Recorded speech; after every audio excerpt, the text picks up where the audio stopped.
ya sebagai KPD Komisi Pemilihan yang menyiapkan semua rangkaian kegiatan dari mulai perencanaan, persiapan pelaksanaan sampai dengan akhir pelaksanaan. Nah sekarang KPU kita sedang melakukan pelaksanaan. Jadi dia sudah jauh-jauh sebelumnya melakukan perencanaan kemudian persiapan.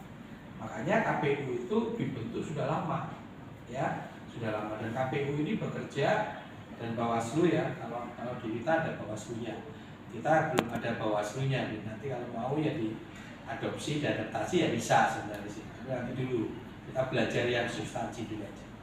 Nah jadi kalian itu sebenarnya seperti itu, ini sedang misalnya seperti yang tadi testimoni itu mereka itu kemarin adalah KPU-nya khusus kesehatan. Nah karena ini sifatnya organisasi, ini bukan komisioner ya, tapi kok organisasinya hanya kecil, maka sebetulnya panitia saja. Beda, kalau ini kan kelasnya besar dan dia memang menjabat, mereka ada gaji-gajinya gitu ya, ada gajinya mereka itu, kemudian ada masa kerjanya gitu, makanya disebutnya komisioner, karena dia punya tanggung jawab. Kita kan tidak ya. Nah, cukup dibentuk panitia, makanya namanya adalah panitia pengarah, panitia ya apa ya pemilihan ketua OSIS gitu ya. Nah, itu ada dibagi supaya gampang. Itu ada panitia pengarah yang namanya kalau sering kerennya itu steering committee. Komite itu kan panitia ya, komite itu panitia kelompok gitu. Steering itu mengarahkan, itu panitia pengarah. Yang satu lagi organizing committee atau panitia pelaksana. Nah, apa bedanya tugasnya? Ya mereka dalam satu panitia ya, tubuh panitia. Makanya strukturnya itu tergantung mau dipecah total atau tidak. Kalau kata saya jangan dipecah, harus satu koordinasi. Makanya ada ketua, kemudian ada ketua 1, ketua 2. Ketua 1 ini nanti membidangi steering committee, ini membidangi organizing committee. Perbedaannya antara dua ini yang jelas, kalau steering committee atau panitia pengarah itu lebih kepada substansi materi dan persidangan, materi persidangan dan persidangan.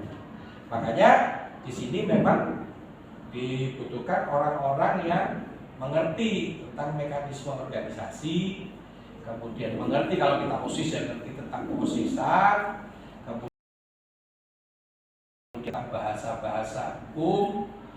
Kemudian dia mengerti bagaimana membuat sebuah aturan-aturan, pokok-pokok buat aturan itu apa. Kemudian yang berikutnya mereka mengerti mekanisme persidangan, ya. Kemudian mereka mengerti istilah-istilah dan alat-alat kelengkapan persidangan. Awas, alat-alat kelengkapan jangan diasumsikan barang ya, bukan palu, bendera, bukan.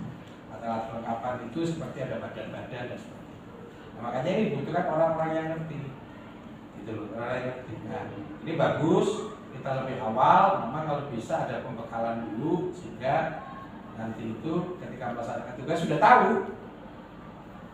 rincian tugasnya apa, steering apa, organizing. Nah, kalau organizing itu lebih kepada teknis pelaksanaannya, ya, ada penyelenggaraan pelaksanaan. Ya, dia biasanya berkecimpung kepada buat perencanaan tempat, ya, waktu, kemudian lebih teknis lagi sarana yang dibutuhkan, lebih teknis lagi kalau ada konsumsi, ada apa penggandaan, itu dia pekerjaannya dia. Jadi dia kepada lebih teknis kepada sarana. Tapi ketika buat perencanaan materi dan mengawal persidangan itu adalah steering committee. Nanti di akhir kegiatan itu dirangkum yang buat pertanggungjawaban pelaksanaan tugasnya ya tadi itu ketua, kawannya ya ada ditambah mau sekretaris tadi.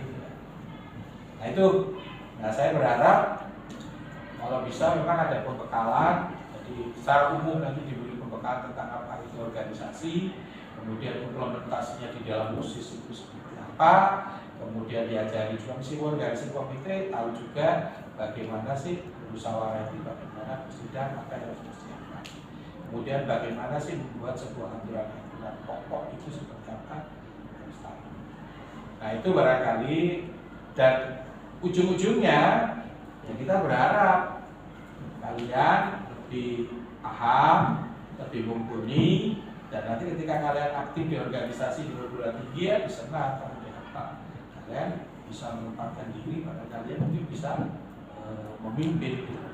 Apakah nanti kalian yang ada di eksekutifnya, apakah kalian yang ada di legislatifnya gitu, atau kalian justru yang menyelenggarakan. Nah itu ya. Nah tadi Bu Asih juga sudah bilang bahwa memang harusnya kalian ini adalah ditunjuk oleh, ditetapkan oleh ketua OSIS, sehingga kalian nanti bertanggung jawabnya adalah kepada ketua OSIS. Kalau KPU, Bawaslu itu bertanggung jawabnya kepada Presiden Republik Indonesia. Jadi pemilihan umum itu penyelenggaranya adalah pemerintah. Ya, pemerintah yang bertanggung jawab menyelenggarakan itu pemerintah.